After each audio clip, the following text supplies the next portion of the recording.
En el nombre del Padre, del Hijo y del Espíritu Santo. Amén. Ven Espíritu Santo, llena los corazones de tus fieles y enciende en ellos el fuego de tu amor. Envía tu Espíritu y serán creadas todas las cosas, y renovarás la faz de la tierra. Oremos, Dios, que has iluminado los corazones de tus fieles con la luz del Espíritu Santo, haz que guiados por este mismo Espíritu podamos gustar las cosas santas y gocemos siempre de su divino consuelo. Por Cristo nuestro Señor. Amén.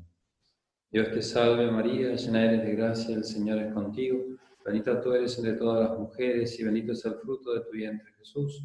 Santa María, Madre de Dios, ruega por nosotros pecadores, ahora y en la hora de nuestra muerte. Amén.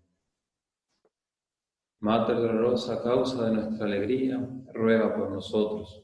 San Miguel Arcángel, príncipe de la milicia celestial, protege a la Santa Iglesia Católica. En el nombre del Padre, del Hijo y del Espíritu Santo. Amén.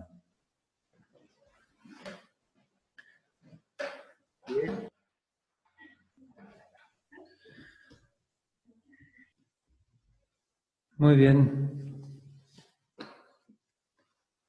Seguimos entonces con estas pequeñas charlas sobre el sentido de las ceremonias y el sentido de la Iglesia de estos días del Tríodo Pascual. Hoy entramos en el Sábado Santo. Desde muy antiguo, tanto hoy como ayer, la Iglesia en este día suprime la celebración del sacrificio eucarístico. No hay misa, ni ayer ni hoy tampoco. El altar está desnudo, la piedra pelada, el sagrario está vacío, la puerta abierta. Solamente la cruz está descubierta y abierta a la mirada del cristiano. ¿Por qué hoy tampoco la misa? Bueno, ayer el motivo era la muerte de Cristo. Hoy, que Cristo está en el sepulcro.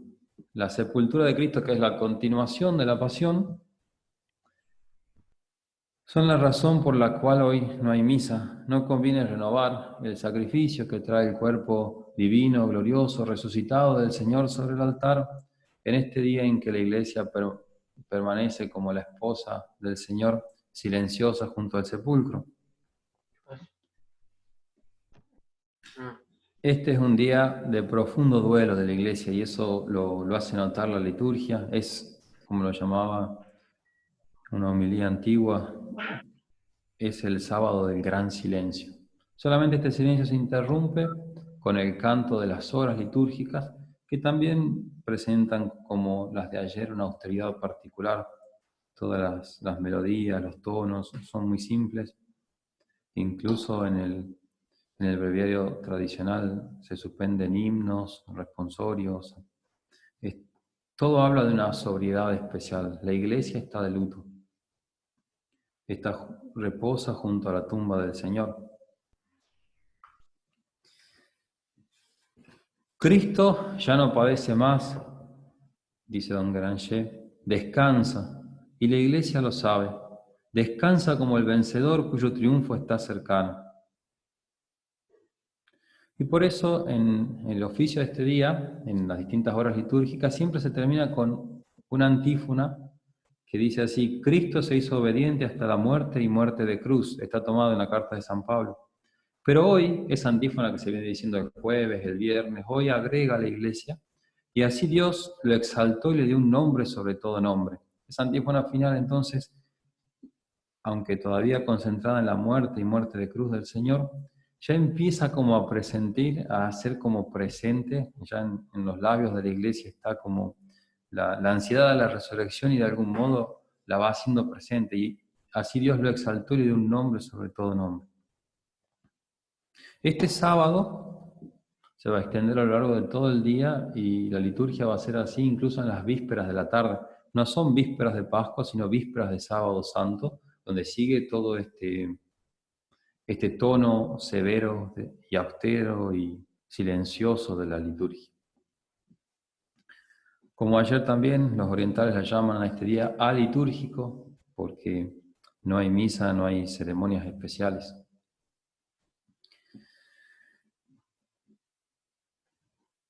El cuerpo de Cristo está en el sepulcro. Su alma ha descendido a los infiernos. Después explicamos bien qué es eso. ¿Y dónde está la divinidad? Con el cuerpo en el sepulcro, con el alma descendiendo y haciendo este paso por el corazón de la tierra. Todos los que han hecho algún curso de Cristología saben que la divinidad queda en los dos lugares. El cuerpo nunca dejó de estar unido a la divinidad. El alma sí se va del cuerpo. Jesús muere de verdad, pero la divinidad unida a su humanidad queda tanto en el cuerpo que no se va a corromper y que está esperando a la resurrección y que es sostenido por la divinidad en este momento. Está realmente todo Dios, hipostáticamente el ser de ese cuerpo es el ser de Dios. Y el alma de Cristo, que también vive del ser de Dios, está hipostáticamente unida a la divinidad. Sigamos un poco al alma de Cristo. Santo Tomás, comentando el credo, tiene una parte donde comenta el descendimiento. Nosotros rezamos el credo, descendió a los infiernos, ¿no? Entonces, ¿qué lecciones podemos sacar, dice Santo Tomás, de ese descendimiento de Cristo a los infiernos? Y dice, la primera, una firme esperanza, porque cuando nos aflige algún tormento, siempre tenemos que esperar en la ayuda de Dios que desciende. Así como comenta Santo Tomás, cuando a José, ese personaje del Antiguo Testamento, lo meten en un pozo a los hermanos, Dios estaba con él en el pozo cuando los llevan a Egipto y están en distintas cárceles, que un poco eso es este infierno donde desciende Cristo. También está Dios en cada uno de esos sosteniendo, y cada una de esas cosas era un paso necesario para el lugar donde quería ponerlo. Y entonces pensar también nosotros en nuestros descensos, en nuestras angustias y nuestras penas, que en esos lugares también viene Cristo y desciende hacia nosotros. Y también dice Santo Tomás que nos sirve este descenso de Cristo para desechar la presunción. Cristo desciende a los infiernos y sube con todas las almas que van a entrar en el cielo, pero no sube con todas las almas. Los que han muerto en pecado mortal quedan allí abajo. ¿Y hasta cuándo van a quedar? El mismo tiempo, dice Santo Tomás, que las almas van a estar en el paraíso, o sea, por toda la eternidad. También dice Santo Tomás que así como Cristo ha bajado al infierno, así también conviene que el alma cristiana, mientras está en la tierra, baje muchas veces al infierno con la meditación. Ezequías, un profeta, decía, yo dije, en medio de mis días iré a las puertas del infierno. Bajar con la meditación al infierno va a evitar el pensamiento del infierno, la meditación en esta realidad, va a evitar que nosotros un día bajemos no con el pensamiento y la meditación, sino con la realidad al infierno. Como dice el eclesiástico, acuérdate de tus postrimerías, las cosas finales, y no pecarás jamás.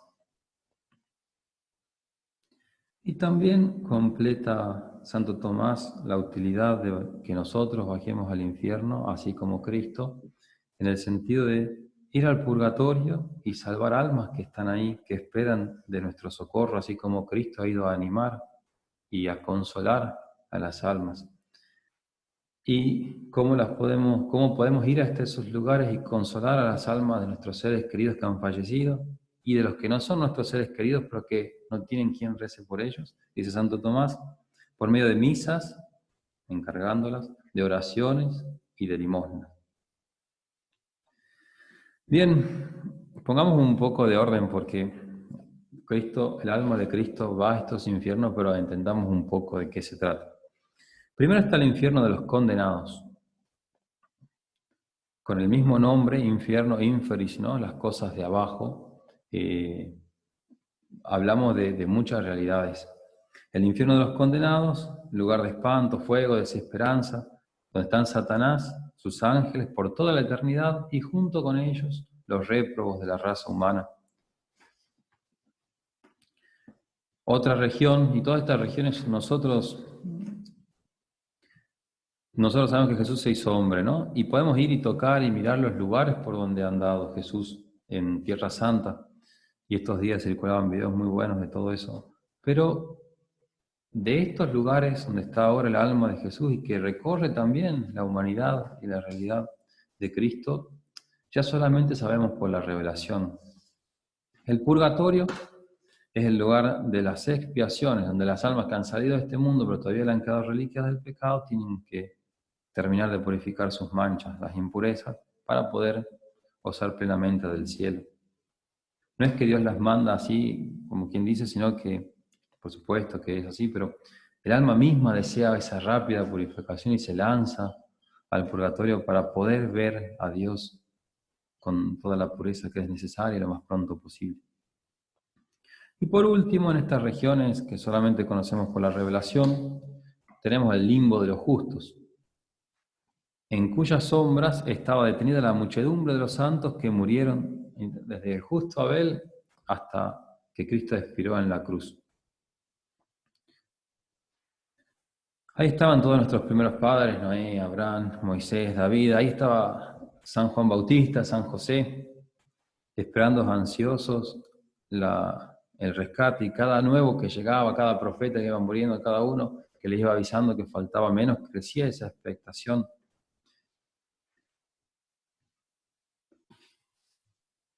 Montones de citas del Antiguo Testamento hablan de este lugar, las regiones de abajo, los infiernos, morada de los justos, ¿no? O sea, no solamente se refieren al infierno de los condenados, sino a este lugar, la morada de los justos que han servido y honrado a Dios, y que recién en el Nuevo Testamento van a poder ir al cielo, y por eso del cielo y del paraíso recién se habla en el Nuevo Testamento, respecto del estado de las almas de los justos. Este limbo de los justos no implicaba más castigo que de esperar, ¿no? La detención, la cautividad, pero son almas que ya se han salvado, que están en gracia, que ya incluso se han necesitado, se han purificado en el purgatorio, tienen asegurada la felicidad eterna, ya saben que van a ir al cielo, entonces es una esperanza gozosa, una espera serena. Y todo en compañía de los mismos santos que van a estar en el cielo, o sea que es un lugar especial. Pero bueno, le falta la plenitud. Hemos sido creados para Dios y todavía no están en la visión beatífica. Esa alegría que tienen es creciente y sabiendo que se acerca el momento de su liberación. Bueno, Cristo se encarna y cuando se encarna acepta de antemano todas las condiciones de la humanidad, incluso todas estas. Por eso Cristo desciende a los infiernos. Nosotros ya no vamos a ir al limbo, porque el cielo ya está abierto y por eso rezamos, ¿no? En la oración de la mañana, te doy gracias, Señor, por haberme creado, redimido, hecho cristiano. Ya no tenemos que ir al limbo, pero ha sido parte de la realidad humana y de esa realidad humana que ha asumido Cristo. Cristo sí ha pasado por ahí. Así entonces en el credo rezamos, descendió a los infiernos. Y Cristo mismo revela, ¿no? En Mateo 12:40, el Hijo del Hombre estará 3 días en el corazón de la tierra. O sea, Cristo estos 3 días ha estado o está en el limbo. Desde que Jesús da el último suspiro en la cruz, el limbo de los justos se transforma en un cielo. Cuando Jesús le dice al ladrón, hoy estarás conmigo en el paraíso, y el ladrón va al limbo, todavía Cristo no ha resucitado, y Cristo va al limbo. Pero ese limbo, estando Cristo con su alma y su divinidad luminosa y visible, es ya el cielo, es ya un anticipo del paraíso y de algún modo es el paraíso mismo. Hoy estarás conmigo en el paraíso. Pensemos en todo lo que significa la felicidad de esas almas justas. ¿Quién puede describir todo ese momento, todo lo que significa después de tantos años? Pensemos en Adán y Eva, ¿no? Pensemos en Abel, pensemos en todos los patriarcas, pensemos en los santos más cercanos, todo lo que significa la algarabía de ese momento, todas las almas salvadas a lo largo de la historia hasta la venida de Cristo.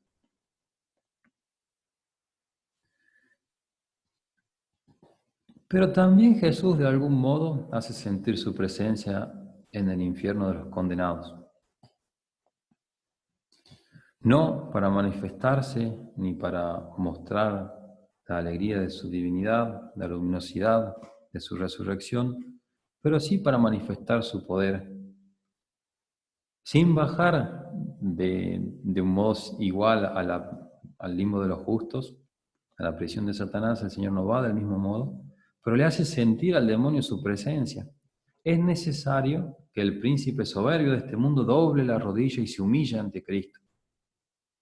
En este Jesús, a quien Satanás ha crucificado por medio de los judíos, no tiene más remedio que reconocer ahora al Hijo de Dios vencedor. Y les leo cómo comenta don Granger las notas de la derrota del demonio. El hombre está liberado, la muerte está destruida, el pecado está borrado, las almas de los justos en adelante ya no bajarán al seno de Abraham, a este limbo. Subirán al cielo con los ángeles para reinar con Cristo, su jefe divino. El reino de la idolatría, pensemos que fuera del mundo judío reina la idolatría con cultos verdaderamente satánicos. El reino de la idolatría va a sucumbir. Los altares sobre los cuales Satanás recibía el incienso de la tierra van a ser arrastrados, arrasados. La casa del fuerte armado, que es como se refiere el Evangelio al demonio, ha sido forzada por Cristo, su adversario divino. Le han sido arrebatados sus despojos. Ha sido arrancada a la serpiente la cédula de nuestra condenación. La cruz que Satanás había visto con deleite y con alegría ha sido para el demonio, dice San Antonio Abad, como una carnada que al demonio ha mordido y ha terminado preso y aplastado. El demonio ha inspirado el odio de la cruz y el terrible ensañamiento que ha habido en todo ese proceso. Y en ese cebo, en esa carnada, ha quedado atrapado. Está muy buena la imagen de San Antonio. Y finalmente Jesús también hace sentir su presencia en el purgatorio, donde estaban las almas que se purificaban para poder presentarse en el paraíso. Y Jesús hace sentir su presencia, aligerando los sufrimientos, abreviando el tiempo de la prueba. Muchos almas del purgatorio es de creer, y así lo ponen los autores espirituales y piadosos, que en ese momento son liberadas del purgatorio por un exceso de misericordia que desborda la justicia.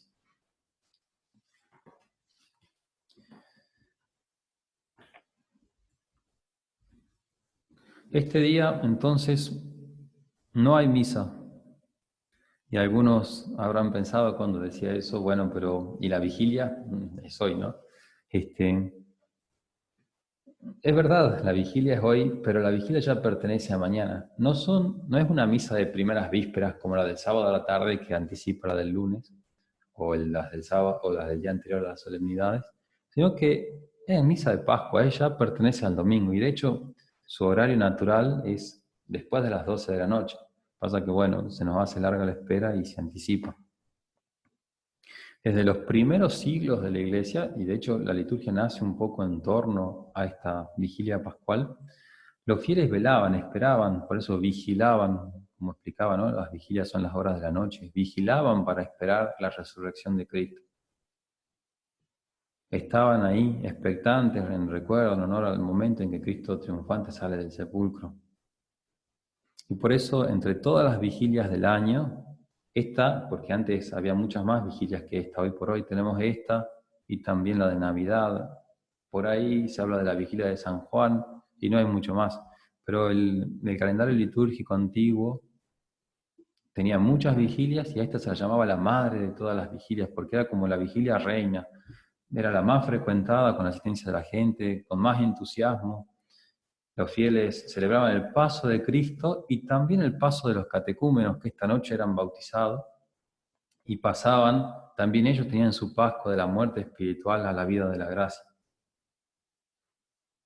Piensen que el ayuno del Viernes Santo se extendía todo el viernes, todo el sábado, y recién después de celebrar la vigilia pascual es que se comía. Entonces, era una preparación larga, y como que la austeridad que se traía ya de la Cuaresma, que era rigurosa, era especialmente exigente desde el Viernes Santo en esta austeridad, en este silencio. No solamente era litúrgico, sino también en cuanto al ayuno corporal. Entonces, ¿qué pasó? Se hacía tan largo todo que se fue anticipando la vigilia. Entonces, después, ya en vez de celebrarla a las 12 de la noche, empezarla, se hacía a la hora de vísperas, y después se anticipa un poco más, después del mediodía, y después al mediodía, y después antes del mediodía, Y entonces ya se celebraba la Pascua hasta hace relativamente poco, a la mañana misma del sábado, ya la gente como la necesidad de llegar finalmente al fin de esta austeridad de ayuno hacía que se anticipe. Y ha sido Pío XII en 1951, creo, sí, 1951, que le vuelve a poner a la vigilia su hora natural, porque todos los ritos, todos hablan de la noche y de la vigilia, digamos, ¿no?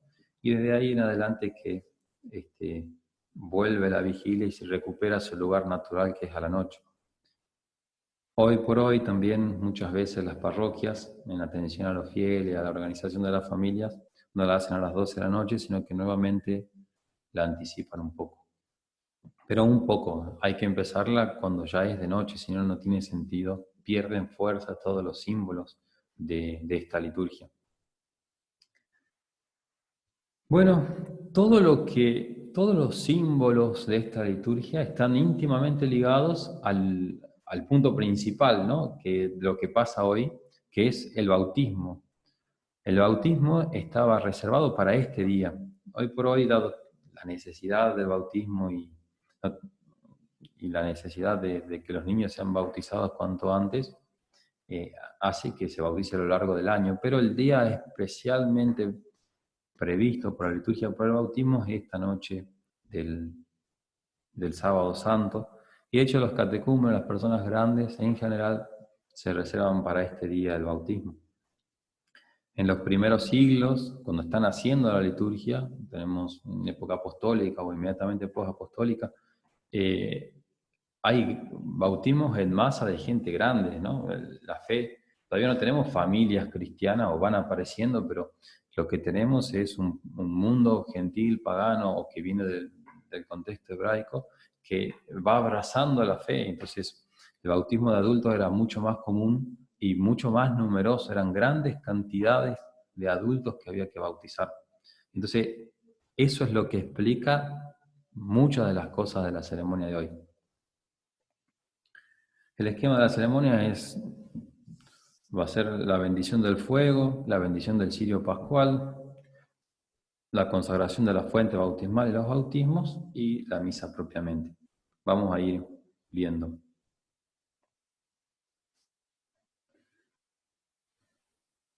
¿Dónde se celebraba en Roma esta vigilia?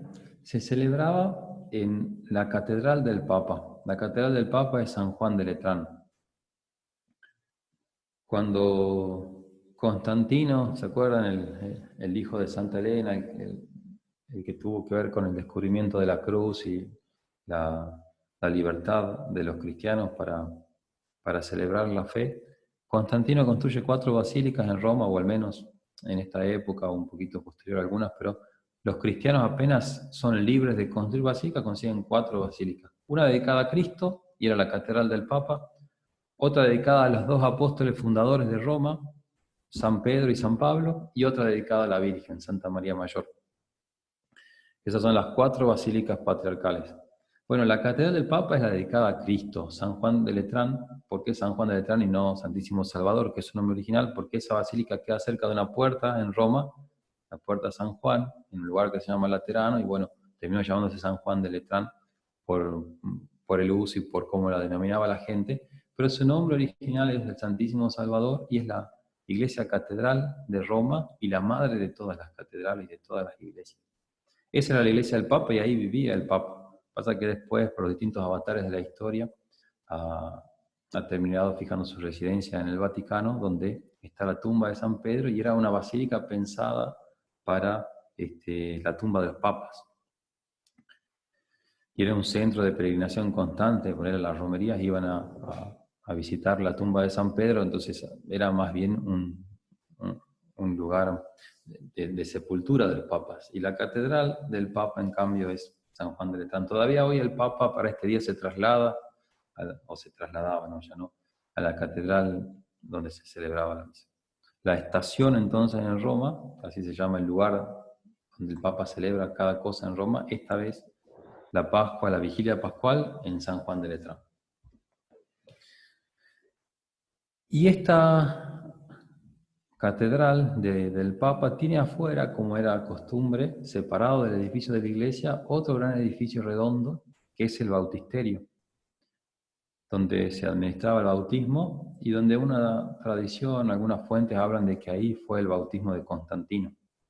Y todavía hay una placa que recuerda eso. Bien, a ver, entonces, la ceremonia de este día va a tener la bendición del fuego y con eso vamos a empezar. Después viene la inauguración del cirio pascual, después vienen las lecturas. Cuando terminan las lecturas se bendice el agua preparada para materia del bautismo, donde los catecúmenos van a recibir el bautismo. Inmediatamente después de bautizarlo, el obispo le daba la confirmación y para todo esto se trasladaban a ese bautisterio que estaba fuera de la iglesia. Y luego se volvía a la iglesia con todos los neófitos recién bautizados y tenía lugar el santo sacrificio de la misa.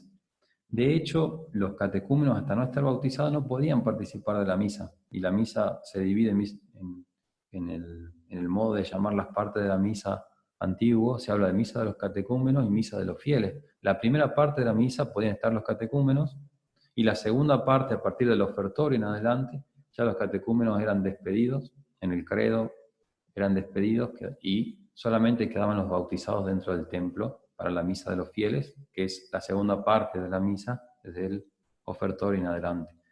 Bueno, ahora venimos con estos catecúmenos, ahora son neófitos, acaban de ser bautizados y por primera vez van a estar en la misa y empezaba la misa.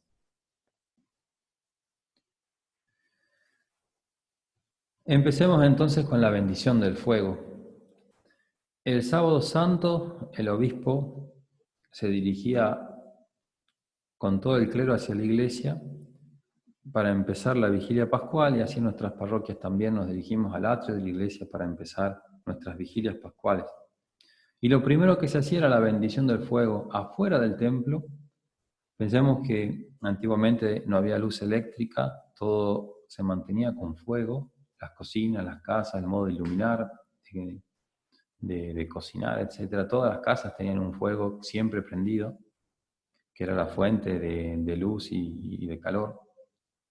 Todos los fuegos de toda la ciudad se apagaban. Toda la ciudad quedaba a oscuras. Solamente un fuego iba a brillar esta noche, que era el fuego que estaba en el atrio de la iglesia y que se va a bendecir solemnemente. Este fuego nuevo, bendecido solemnemente, es el que va a dar la luz a esta noche. Y además, en los primeros siglos existía la costumbre de ese fuego no se prendía de cualquier modo, sino se prendía raspando piedras. ¿Por qué se prendía raspando piedras? ¿No? Había todo un simbolismo. Cristo había dicho: yo soy la luz del mundo. Y además de Cristo hablan las Escrituras, y Cristo se aplica a sí mismo a esta profecía de que Él es la piedra angular. Y como piedra angular también lo tratan San Pedro y San Pablo en sus cartas y Isaías en sus profecías. Cristo es la piedra angular. Entonces, de esta piedra angular sale la luz que va a iluminar toda la ciudad, que va a iluminar a los hombres. Y una antigua oración de la bendición del fuego explicaba todo esto así, la trae Righetti. Es Cristo piedra angular que, herida por la vara de la cruz, nos ha comunicado el fuego del Espíritu Santo. Todo un símbolo, ¿no?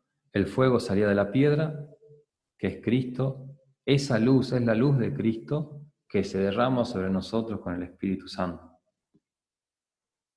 También en este acto, la chispa que sale de la piedra es el sepulcro, y la chispa que sale es Cristo resucitado, ¿no? Simboliza a Cristo lanzándose fuera del sepulcro, tallado en la roca, a través de la piedra que cierra su entrada, ¿no? Todo un simbolismo y una riqueza en esto. Y como el sepulcro que representa esta piedra y Cristo al que representa este fuego, el sepulcro estaba fuera de la ciudad. De hecho, las piadosas mujeres y todo, cuando van fuera de la ciudad, tienen que atravesar la guardia, la puerta de la ciudad, fuera de los muros está el sepulcro. Así también nosotros empezamos nuestra liturgia del fuego nacido de la piedra, fuera de la iglesia, en el atrio.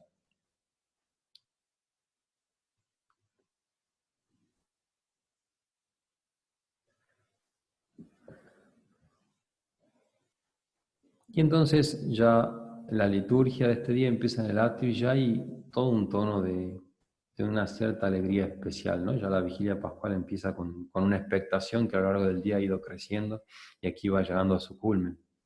Bendecido el fuego, se bendice el cirio. Una vez bendecido el fuego, pasamos al siguiente punto, que es el cirio pascual. Es muy antiguo el uso de este cirio. La Iglesia reserva un cirio especial, más grande que todos, para que luzca con esplendor durante la vigilia pascual. Evidentemente, si vamos a estar una noche en vela, ¿no? Una noche despiertos y no hay luz eléctrica, es normal que sean necesarias las candelas y sea necesario el fuego para iluminar.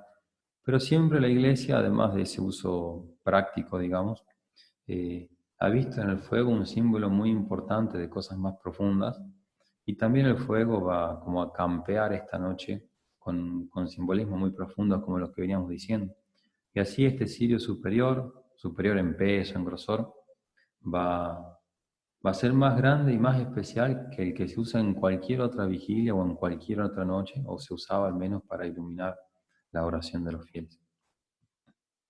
Este cirio tiene la forma de una columna y va a representar a Cristo también.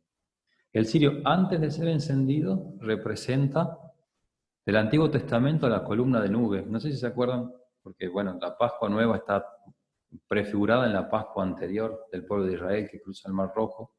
Una columna de nube durante el día separaba al pueblo del ejército del faraón. Esa columna de nube está representada por el cirio antes de que lo encendemos.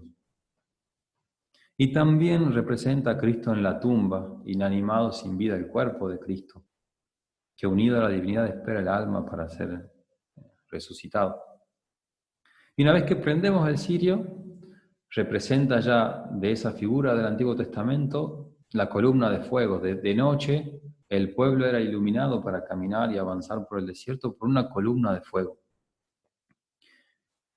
Y también representa a Cristo resucitado.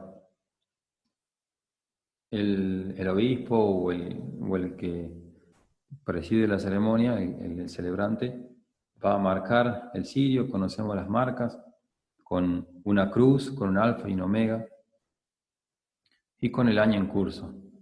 Mientras marca la vertical de la cruz, dice Jesús ayer y hoy, y sobre la horizontal es el principio y el fin, el alfa y el omega, son suyos los tiempos y los siglos, a Él sea dada la gloria y el imperio por los siglos de los siglos. Mientras va diciendo eso, traza también los números del año. Y después va a poner unos granos de incienso clavados en los agujeros de la cruz, representando las 5 llagas del Señor, que Jesús glorioso quiso tenerlas todavía, pero de las que sale un perfume suavísimo, y entonces están representadas en estos granos de incienso. Por sus sagradas, clava el primero, y gloriosa llaga, clava el segundo, nos proteja, clava el tercero, todo en la línea vertical, y ahora sobre la horizontal, y nos guarde Cristo nuestro Señor. Amén. Y quedan entonces los 5 granos de incienso clavados en el turíbulo, en el cirio, representando las 5 llagas del Señor.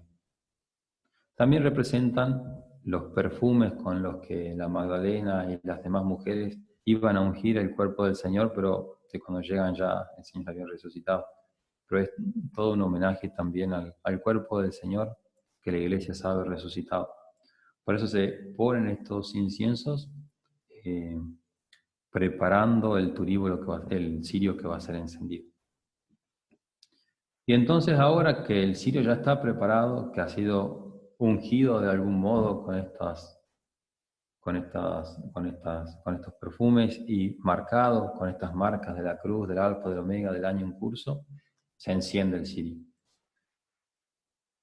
La luz de Cristo, que resulta glorioso, disipe las tinieblas del corazón y de la mente, dice el diácono, y se enciende el cirio.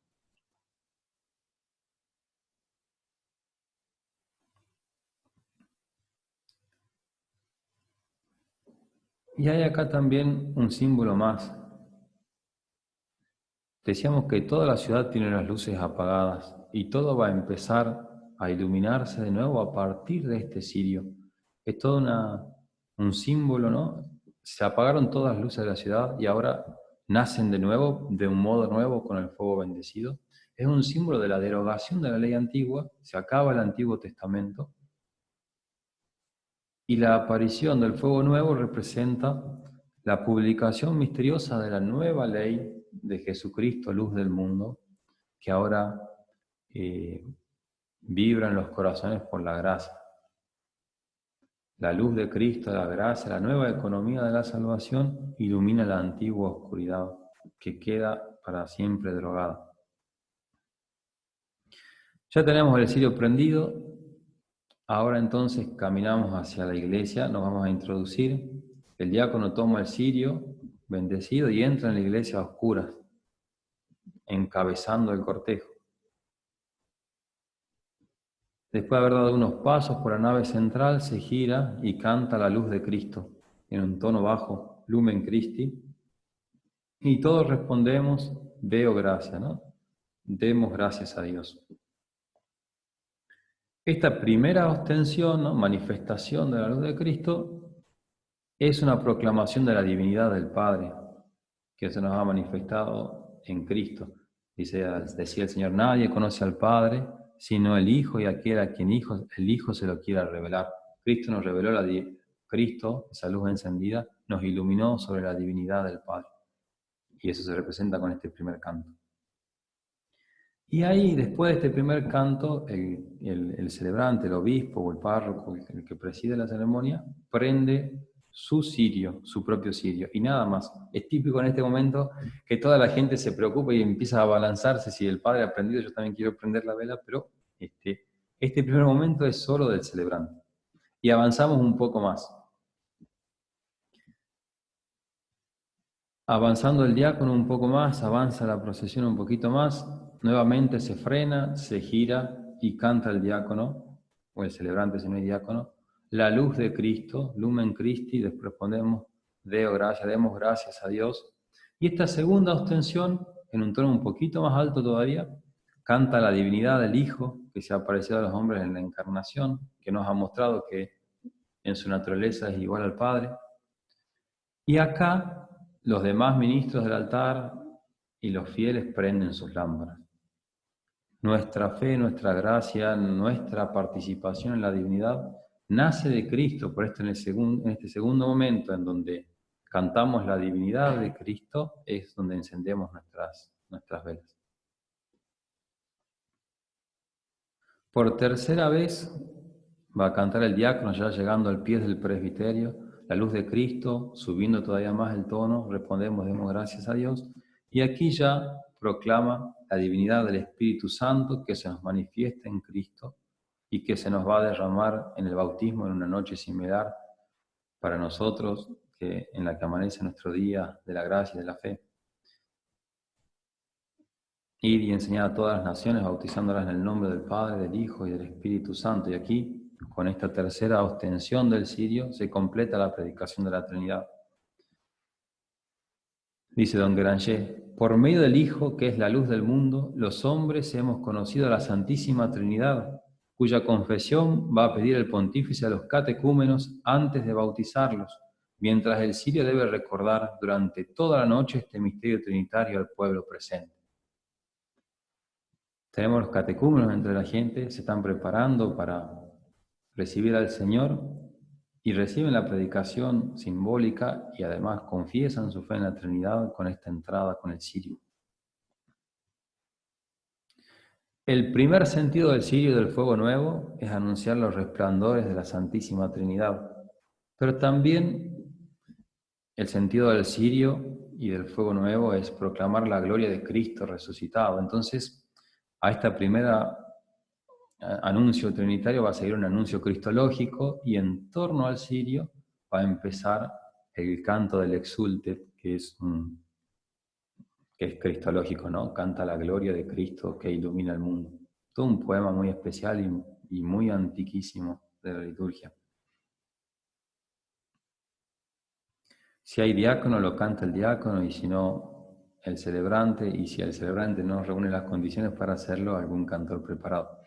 El, el diácono que lo canta, y el exulte tiene un tono bastante alto, subido, representa a las mujeres, especialmente a María Magdalena, que son las primeras en anunciar la resurrección de Cristo. Un detalle, durante el exultet en una parte se habla, alégrense los ministros de Dios. Esos ministros de Dios son los ángeles. Tanto el lenguaje bíblico como el de los padres habla de los ángeles como los ministros de Dios. Un canto que va no solamente a los hombres, sino a todo el cielo, a los ángeles. Se exulta la gloria de Cristo resucitado, después de tanto pasar por la muerte, la cruz, el sepulcro, los infiernos.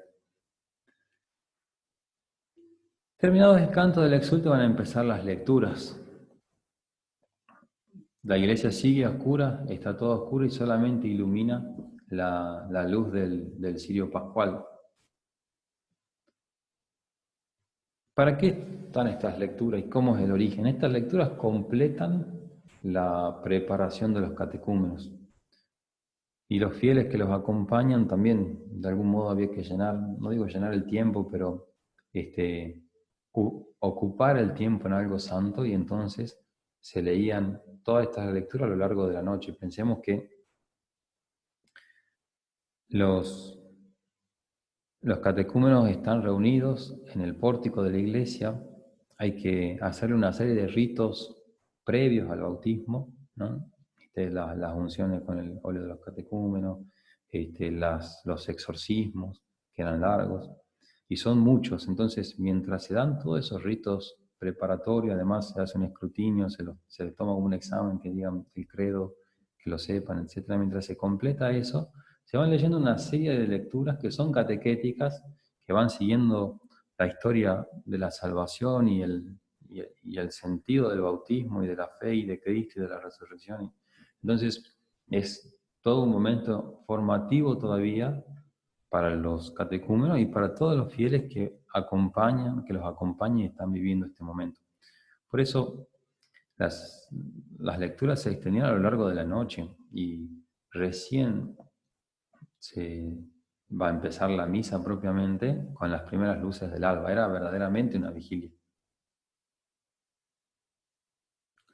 Entre esos ritos, además de los exorcismos y de las unciones, estaba también el efetá, ¿no? El obispo o los diáconos que los preparaban, tocaban los oídos, abríos y las narices, respiraban las dulzuras de los perfumes. Todos unos signos que todavía quedan en nuestros bautismos. Y además, en esa parte preparatoria, renunciaban a Satanás, a sus pompas, a sus obras, todo lo que también hoy hacemos en nuestros bautismos. Todo ese conjunto de ritos iniciales de preparación, acompañado con las lecturas, se llamaba catequesis. Y de ahí queda nuestra palabra catequesis como preparación especialmente era una preparación para el bautismo.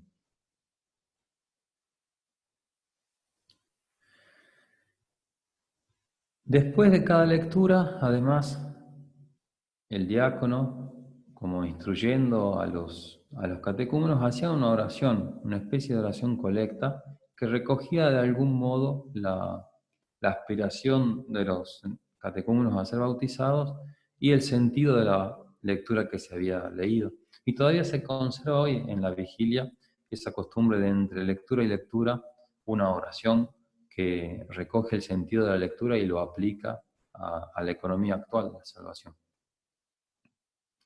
Y todo se va dando todavía en un cierto marco de austeridad, ¿no? Estamos en la oscuridad de la noche, hay como una expectativa creciente, pero como que de algún modo se espera algo más, ¿no? Como que el cirio prendido representa a Cristo resucitado, pero todavía no están todos los signos hablando claramente de la resurrección. Es una expectativa creciente que nos va llevando. Terminadas las lecturas del Antiguo Testamento, se van a prender ya no solamente el cirio pascual, sino todos los cirios del altar, siempre tomando el fuego sagrado que se ha bendecido, y hay como una explosión, ¿no? De luz, de forma, se prende todo. Hoy que tenemos la luz eléctrica también surge toda la luz, se prende todo y se canta el Gloria. Y con el canto del Gloria Suenan todas las campanas que vienen en silencio desde el Jueves Santo a la noche, donde habían quedado calladas por la dispersión de los apóstoles, y empieza un momento jubiloso, y acá sí ya todo habla de la resurrección.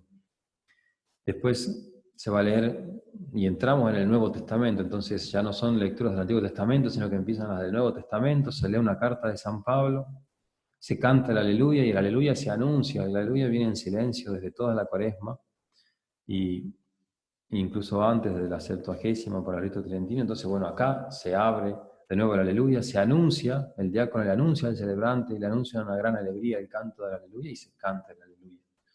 Y después del aleluya, como que queda poco, se canta todo un salmo aleluyático, ¿no?, que tiene santífono, este es el día que hizo el Señor. Y después se va a proclamar el Evangelio. El Evangelio solamente en esta noche de la vigilia no se acompaña con dos hachones que en las misas solemnes suelen estar a cada lado del lugar donde se lee el Evangelio, porque la luz que tiene que brillar es la del cirio pascual. A partir del domingo de Pascua, sí, ya la liturgia permite que además del cirio haya el adorno de los hachones. Se proclama el Evangelio, se hace la homilía y después va a tener lugar la liturgia pascual. Entonces, en este momento, recordemos, los bautisterios solían estar afuera, había todo un traslado, nuevamente nos vamos afuera hacia el bautisterio. Si la iglesia tiene el bautisterio adentro, es hacia el lugar donde estaba la pila bautismal. Y mientras se daba este traslado, se cantaban las letanías de los santos, que todavía hoy se conservan. Y como es tiempo pascual, es la noche de la Pascua, se cantan de pie, si no serían postrados o arrodillados. Encabezaba esta procesión, y la encabeza todavía si está lejos, desde el altar hacia el bautisterio, el cirio pascual. Y por eso el cirio pascual está presente en los bautismos, y a partir de ahora todos los bautismos que se hagan a lo largo del año van a tener a su lado el cirio pascual. Y con el cirio pascual lo primero que se va a hacer es bendecir el agua del bautismo, y si el agua durara, se usaría esa agua para todo el año, todos los bautismos del año. La praxis es cambiarla cada tanto y volverla a bendecir, simplemente por una cuestión de duración del agua. La bendición del agua para el bautismo en este momento es de institución apostólica. Encontramos ya documentos del siglo II, ¿no?, 100 y pico, que hablan de esta institución, y si hablan de algo que se hacía de antes, viene de época en donde los apóstoles están vivos todavía. Y la antigüedad de esta bendición la atestiguan además doctores de mucha autoridad como San Cipriano, San Ambrosio, San Cirilo de Jerusalén, San Basilio. Es justo que esta agua, dice don Garanger, destinada a ser instrumento de las más grandes maravillas divinas, esté rodeada de todo aquello que pueda ensalzarla, glorificando al mismo tiempo a Dios, que se ha dignado asociar el agua a su designio misericordioso para con la humanidad. La oración que el obispo va a usar para la bendición del agua bautismal nos lleva a la cuna de nuestra fe, por la nobleza y energía de su estilo, por la autoridad de su lenguaje y por los ritos antiguos y primitivos de que está acompañada. Esta oración antigua y solemne de bendición del agua incluía el uso del mismo cirio que se va sumergiendo 3 veces en el agua. Cristo, al ser bautizado en el Jordán, enseña Santo Tomás, consagra el agua, prepara el agua para materia del bautismo. Como que el bautismo lo ha ido instituyendo por etapas, y la primera etapa era reservar para el bautismo el agua. Y así como Cristo ha santificado el agua entrando en ella en el bautismo, así este cirio, columna que representa a Cristo, se sumerge en el agua durante la bendición, representando o haciendo presente ese hecho de Cristo que santifica las aguas para el bautismo. Momento difícil para el sacerdote, porque si lo mueves mucho al cirio se te cae sobre la casulla toda la cera del cirio. Bien. Bendecida el agua, pasamos ya al bautismo. Tenemos los fieles que se han preparado durante largo tiempo, que han recibido ya los ritos iniciales durante las lecturas y que se acercan ahora a recibir el bautismo.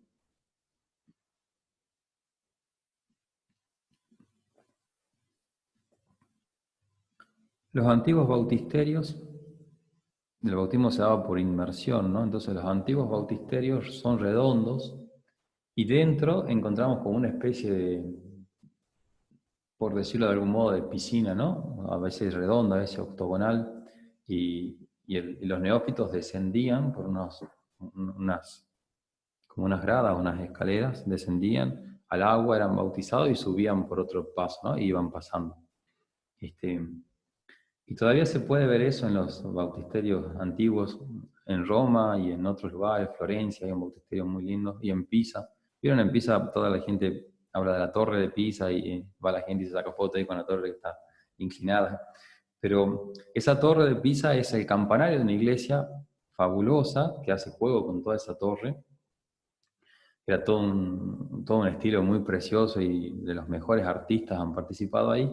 Y también, con un estilo muy parecido a la torre, al campanario de la iglesia, está el bautisterio de Pisa, también redondo, y todo el lugar donde se va a hacer el bautismo por inmersión, esa piscina, digamos, octogonal, está labrada, toda la baranda, digamos, está labrada por esculturas de Donatello, que, que es bueno, un escultor muy famoso, se lo conoce porque han usado su nombre para las tortugas ninja, pero es un gran escultor, digamos, ¿no? Del 400, y, y es muy impactante, y todas esos bautisterios solían tener el techo también redondo, una bóveda redonda, con la imagen de Cristo bautizándose en el Jordán, también en Ravenna. Son muy impresionantes estos bautisterios, siempre un edificio redondo separado de la iglesia al costado. Después, poco a poco, en la arquitectura cristiana va a ir entrando la pila bautismal ya dentro de la iglesia. Pero estos bautisterios en algunos lugares incluso se siguen usando todavía. Y normalmente cuando entra dentro de la iglesia el bautisterio, siempre está a la entrada de la iglesia, como en una capilla de las primeras, apenas uno entra a la iglesia, ¿no? Como el bautismo puerta de acceso hacia la iglesia. Y después hoy, tal vez por favorecer más la participación o que todos puedan ver, no sé bien, va como creciendo la costumbre de poner la pila bautismal más bien cerca del presbiterio o en el presbiterio mismo. Pero su lugar natural es, al menos desde el punto de vista simbólico, es o afuera o al ingreso de la iglesia, porque es lo que nos da, es la puerta de entrada hacia el templo.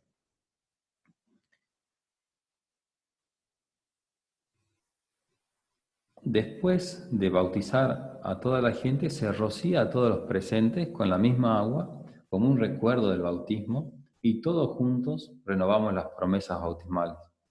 Los que se bautizan las prometen por primera vez, y todos los bautizados que han sido rociados en recuerdo de su bautismo con el agua bendita, recién bendecida, este, también renuevan las promesas bautismales y su fe en Cristo Jesús.